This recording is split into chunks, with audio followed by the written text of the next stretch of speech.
Ahoj, tady máte 10 fakt o myších. Fakt 1. Neustále rostoucí zuby.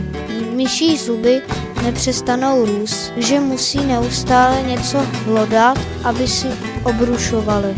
Fakt 2. Rychlé množení. Samice může mít až 10 vrhů ročně. Každý z 13 až 14 mláďaty, takže se myši rychle rozšiřují.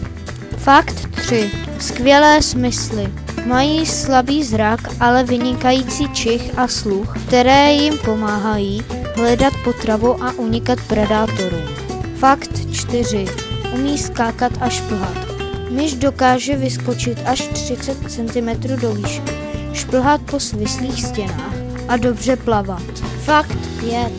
Komunikují ultrazvukem. Myši vydávají zvuky na frekvencích, které lidské ucho neslyší, například při stresu nebo udvoření. Fakt 6. Jsou noční tvorové.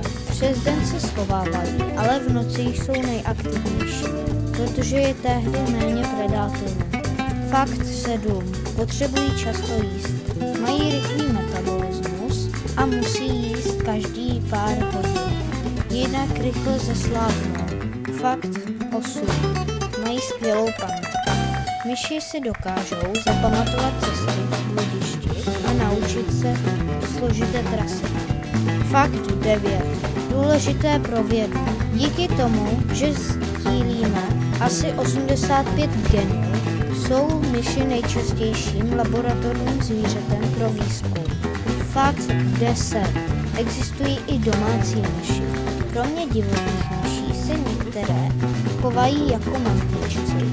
Mají různé barvy a přátelskou povahu.